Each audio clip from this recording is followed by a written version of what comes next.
However, one Japanese bomber did find its target. It scored a direct hit with a 550-pound bomb on the light carrier Princeton. There was a series of violent explosions, and the hangar deck was engulfed in flames.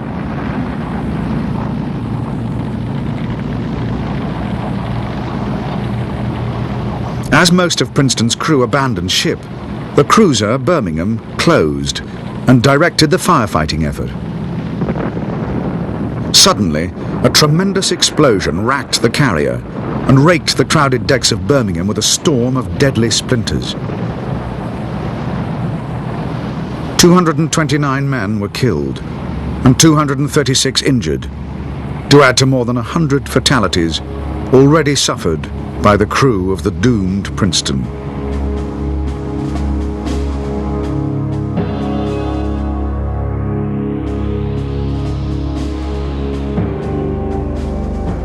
By now, the battleships of the Japanese Force A were just about to enter the Sibuyan Sea. Of Task Force 38's 4 groups, Task Group 1 had earlier been ordered back to base to replenish and had just been told to turn around and rejoin the force. Task Group 3 was to the north and had just borne the brunt of the Japanese air attacks. However, Task Groups 2 and 4 were well placed to attack the Japanese in the Sibuyan Sea. At 09:10 on the morning of the 24th of October, Task Group 2 launched the first of 3 strike waves, followed by another from Task Group 4, altogether 259 sorties.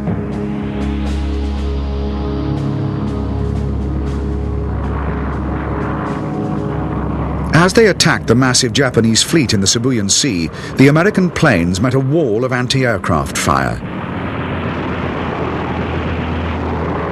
The battleships were even firing their main batteries at attacking aircraft 10 miles away.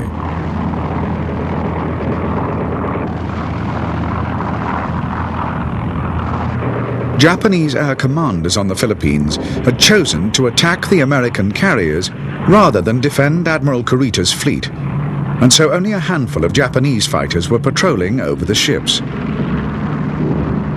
The Americans lost only 18 planes, mostly to anti-aircraft fire, while the giant battleship Musashi was hit by 19 torpedoes and 17 bombs. Yamato, her sister ship, was hit by 2 bombs, but while Yamato steamed on, Musashi sank, taking 1,000 men with her.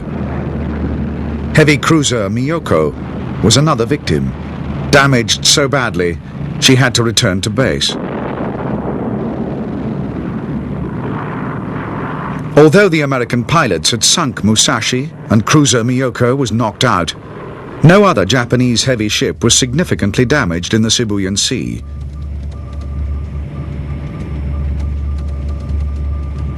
However, just as the Japanese flyers had done in their Battle of Formosa, the American pilots greatly overestimated the number of ships they had sunk and believed they had completely neutralized the enemy fleet. When the Japanese were seen to make a course change, which would take them home, Admiral Halsey concluded that the fleet was no longer a threat to American forces at Leyte. In fact, the course change was temporary, and the Japanese Force A was still a massively powerful concentration of naval might.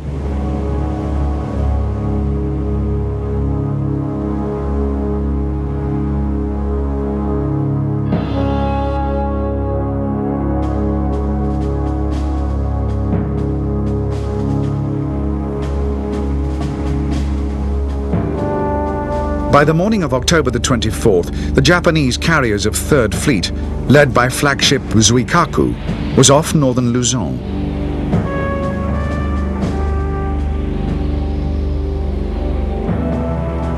The fleet had not yet been detected by the Americans, and Admiral Ozawa's intention was to strike with the few aircraft he had, and then try to lure the American carriers after him.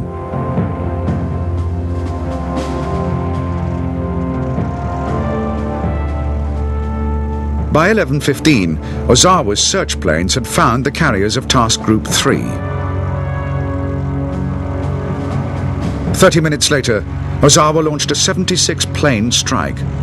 It was the last strike launched by Japanese carrier aircraft in World War II.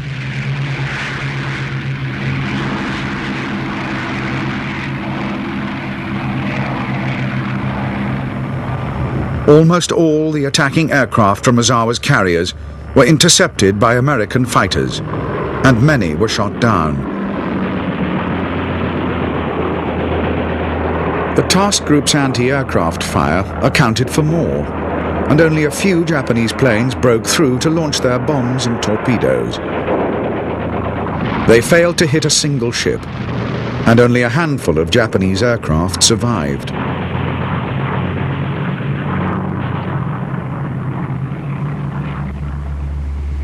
All that remained for Ozawa's force now was to fulfill its last suicidal function, to decoy the American carriers away from Leyte Gulf. Ozawa sent some of his ships directly towards the Americans, and as he had hoped, they were soon detected. His main fleet was spotted by late afternoon. To Admiral Halsey, the sighting of Japanese carriers only served to confirm a suspicion that had been growing in his mind for some time, that the Japanese would never mount a major operation without a carrier fleet. What Halsey could not know was that Ozawa's carriers were a spent force. Halsey's orders from Admiral Nimitz had been to watch over 7th Fleet and its landing forces at Leyte Gulf. However, if the chance came to destroy a major part of the Japanese fleet, the annihilation of the enemy was to get top priority. Believing that in the Sibuyan Sea he had already knocked the Japanese battleships out of the picture, and that Ozawa's carrier force was the main Japanese threat, Halsey ordered a full-scale pursuit.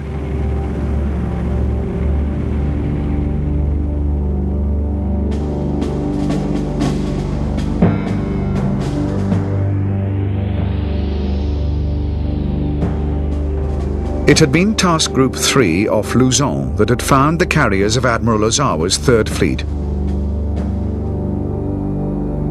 Admiral Halsey's orders were for Task Groups 2 and 4 to steam north and join with 3 to attack the Japanese. There was discussion of a plan to guard the San Bernardino Strait with Task Force 34, a strong force of battleships and cruisers. But the plan was not put into effect. Instead, the ships raced north with the task groups in pursuit of the Japanese carriers. Not a single American warship was left guarding the passage.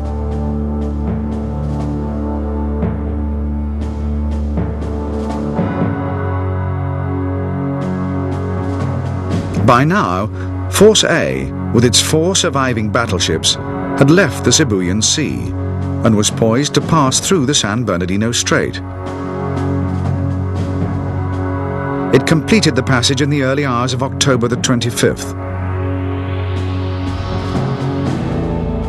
Meanwhile, to the south, Force C with its 2 battleships was off Mindanao.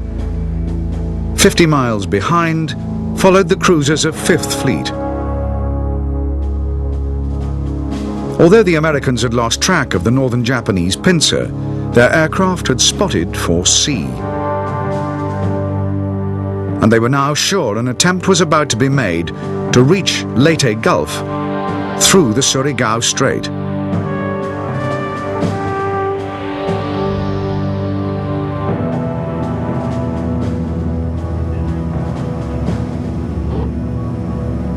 Shortly after noon on October the 24th, after the Japanese had been detected approaching the Surigao Strait, every ship in 7th Fleet was alerted by the fleet commander, Admiral